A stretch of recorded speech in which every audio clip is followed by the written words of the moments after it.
Bonjour et bienvenue dans ce nouvel épisode du Blablapod. Deuxième prise parce que j'ai merdé, j'ai appuyé sans faire exprès sur la télécommande du micro, puis ça a déclenché la musique, ça a coupé l'enregistrement, bref c'est le bordel. En tous les cas, le sujet c'est le 1er juillet, la fête de déménagement. C'est un épisode un peu en réaction à celui de prof du web, le M.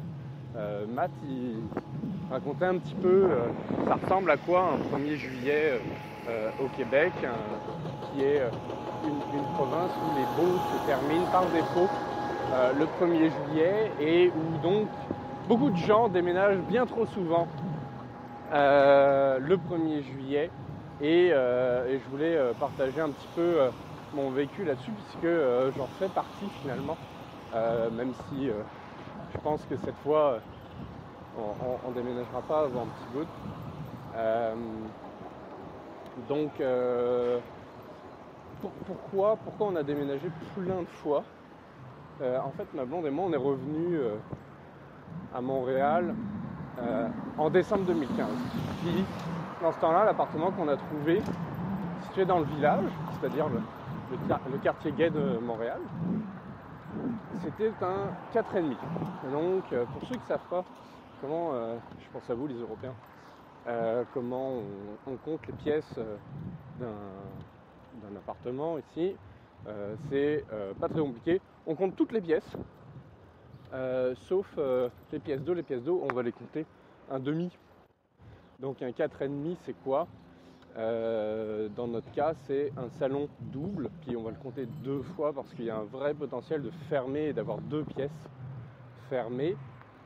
La cuisine, la chambre, donc 1, 2, 3, 4, et la salle de bain et demi.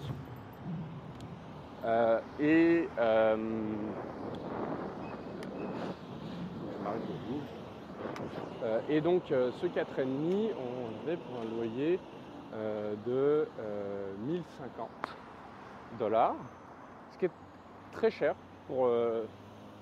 déjà pour Montréal, mais surtout pour le quartier où on se trouvait, mais qui s'explique parce qu'on avait donc une terrasse privative ainsi qu'une terrasse en commun avec les autres locataires sur laquelle on avait accès à une piscine.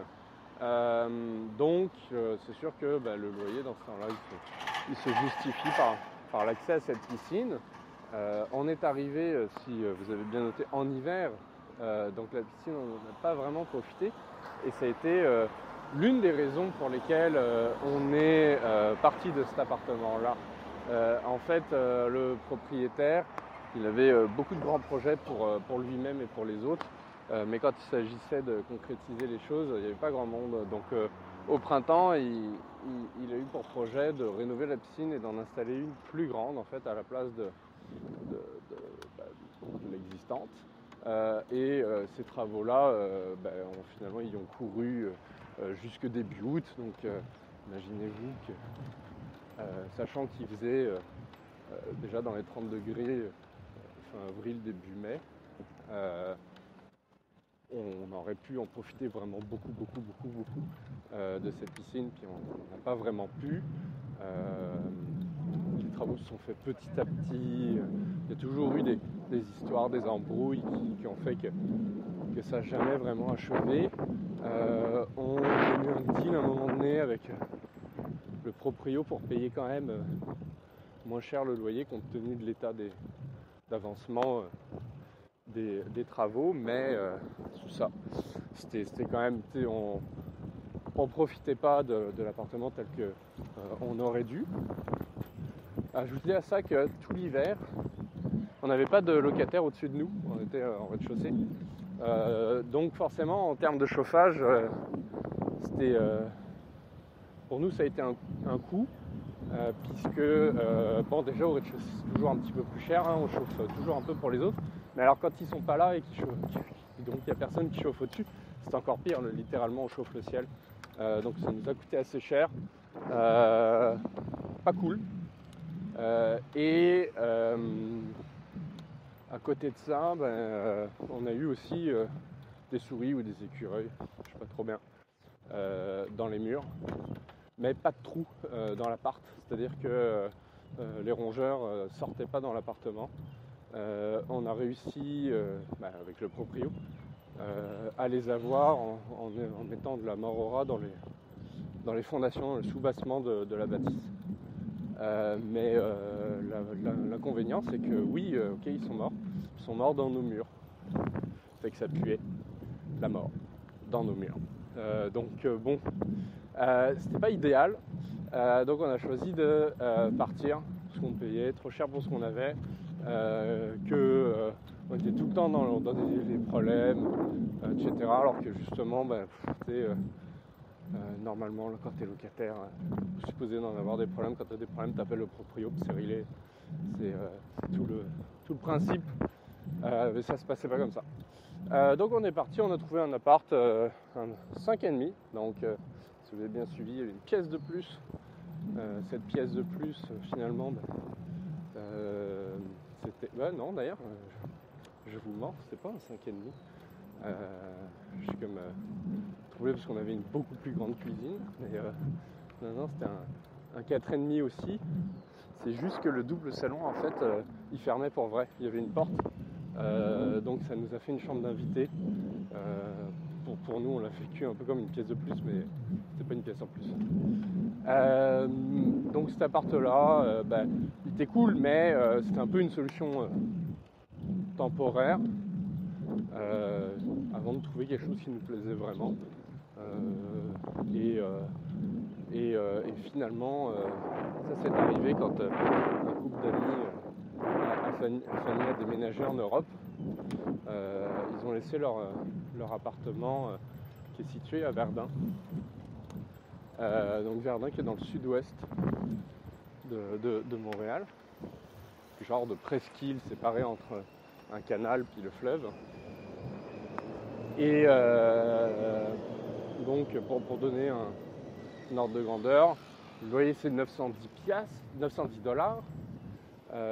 et ça c'est un 5,5. Donc une chambre, un salon, une cuisine, 2 pièces de plus dont aujourd'hui on ne sait pas encore quoi faire tellement c'est grand. L'appart est vraiment plus grand. Un jardin à l'avant dont le proprio s'occupe, un jardin à l'arrière dont nous on s'occupe, donc avec petit potager, endroit pour relaxer, etc.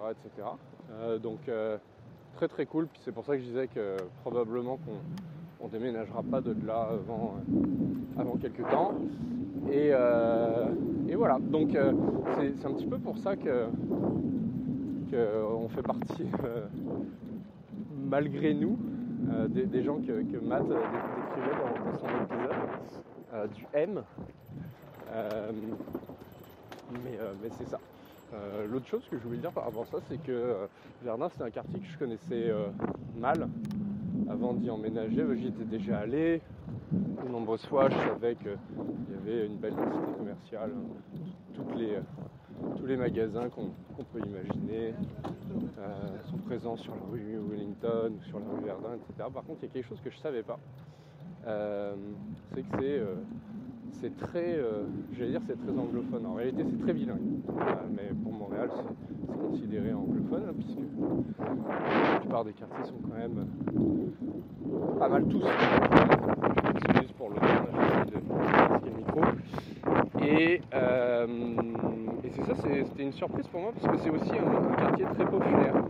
Et en fait, je connaissais les statistiques du Québec qui montrent que les anglophones, la minorité anglophone est soit très riche, soit très pauvre. Mais j'avais jamais vu en fait la partie, je dirais, plus populaire des anglophones. Donc c'est la première fois que je suis dans un quartier avec des anglophones pas riches, en fait, tout simplement. Et voilà, je savais pas dans mon imaginaire, puisque Verdun était un quartier, disons, populaire. Par définition, c'est un quartier francophone. Mon erreur. C'est assez mélangé. Chose assez rare à Montréal, parce qu'on aime bien se cloisonner dans des quartiers chaque communauté a un peu le sien. Fait que c'est ça. Je voulais partager ça avec vous ce matin. Bonne journée à tous.